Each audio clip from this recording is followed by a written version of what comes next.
Igitondo nshuti bavandimwe inshuti za Kabara TV1 njye uri kuri mikro n'inkomezi James tubahaye mwaramutse abandi tubahaye mwiriwe bivanye n'imigabane dutuyeho itandukanye.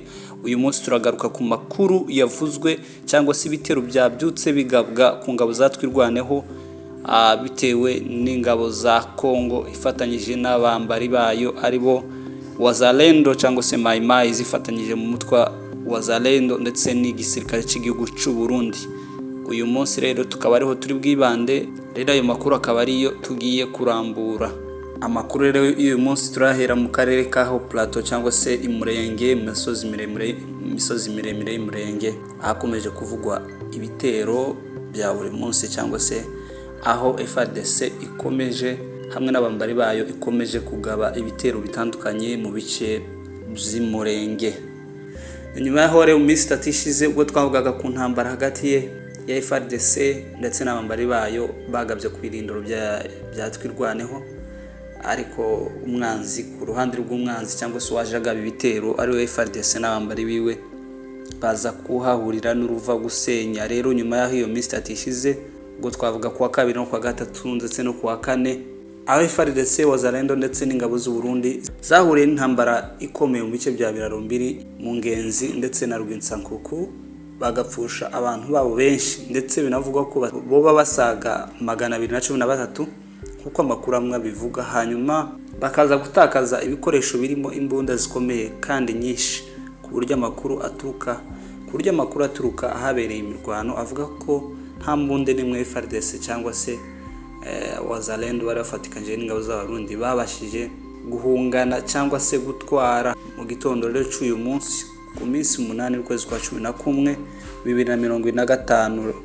Rero hakaba humvikanye cyangwa se habyukiye amakuru y'imirwano aho FARDC Wazalendo ndetse n'ingabo z'u Burundi zabyutse zitera ibirindiro byatwirwaneho. Hakaba hari amakuru y'ibihuha yabyutse avuga ko muri iki gitondo ca none Rugezi 0.0 umwanzi yabyutse atera twirwaneho, ariko amakuru yizewe hano kuri Kabara TV1 nuko aya makuru ari ibihuha bya WhatsApp, ahubwo kwa Nyamaso na Nyaruhinga ariho habaye intambara, ndetse andi makuru akemeza ko hari ikindi gitero cateye giturutse mu bice bya Marunde kigana cyangwa se cyerekeza Mikenke.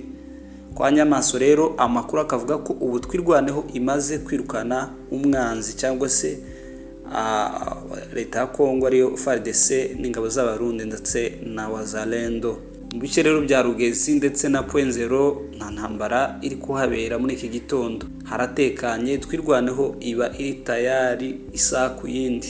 Gusa hakaba andi makuru avuga ko mu bice bya 0.0 Wazalendo na FARDC bakomeje kwiyegeranya cyangwa se kwisuganya kugira ngo batere ibice bimwe bambuwe ari byo Rwitsankuku na Tuwe.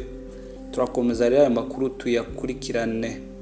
Andi makuru agira kuri Kabara TV1 aravuga ko ingabo za leta ya Kongo FARDC zifatanyije n'umutwe wa Wazalendo zazamutse inzira ya Kichula zigamije gutera ibirindiro bya MRDP twirwaneho. Kubazi rero aho Kichula batubwira muri komenti kugira ngo natwe turusheho kwamenya. Ingabo za leta ya Repubulika Iharanira Demokarasi ya Kongo FARDC nyinshi zageze mu gace ka Bibogobogo kari muri teritwari ya Fizi, aho ni ku itariki 7 zo ku munsi w'ejo washize. Hari rero muri Bibogobogo hakaba harageze izo ngabo nyinshi za Kongo. Akarere ka Bibogobogo rero kakaba kari muri teritwari ya Fizi mu ntara ya Kivu y'Amajyepfo. Bakaba baje rero mu rwego rwo kukaza ingamba z'umutekano muri ako karere gafatwa nk'inzira y'ingenzi hagati ya Minembwe na Baraka cyangwa se inzira ihuza Baraka n'igice cya Minembwe.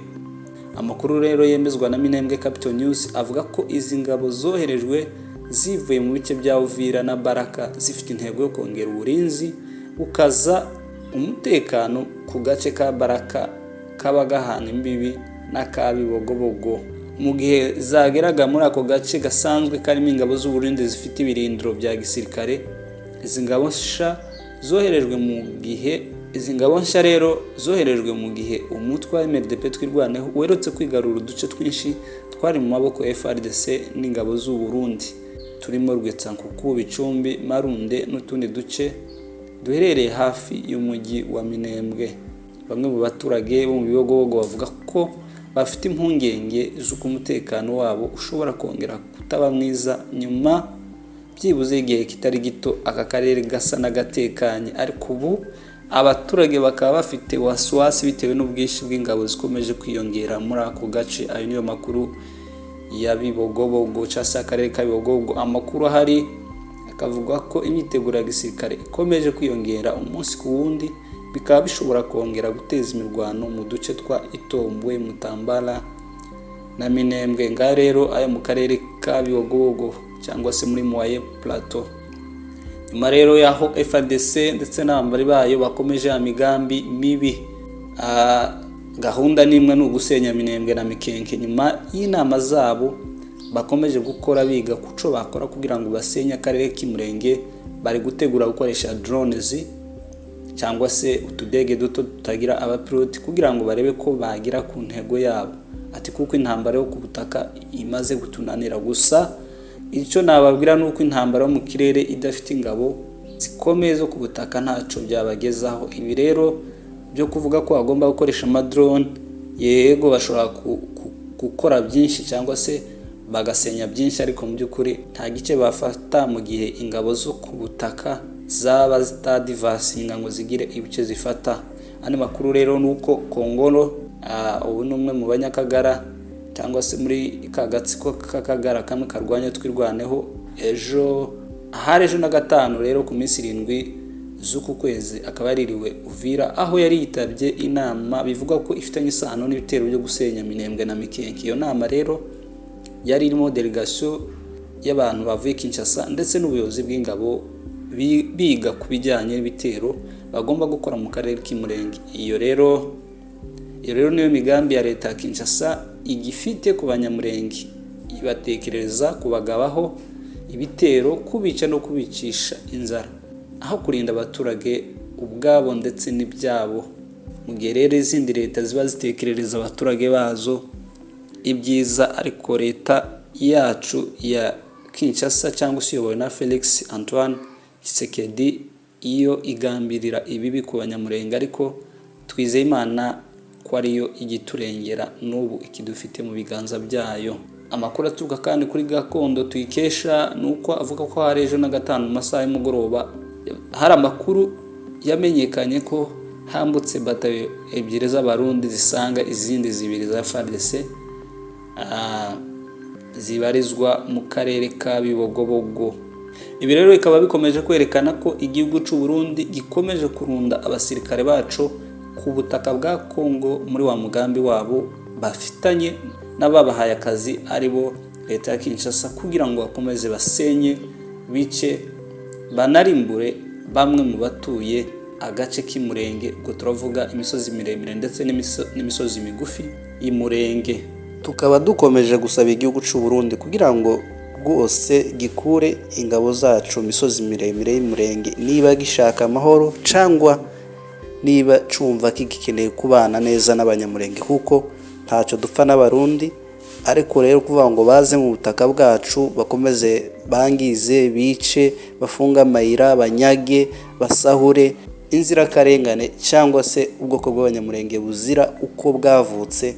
Ibyo rero tukaba dukomeza kubishishikariza igihugu cy'u Burundi kugira ngo kive ku butaka bwa Kongo amahoro, kandi kitanabikoze ashobora kuzakoreshwa izindi nzira zo kuba habakura kandi bakahava nabi, bakahavuye mu mahoro batabuza babo cyangwa se badafushije abantu babo.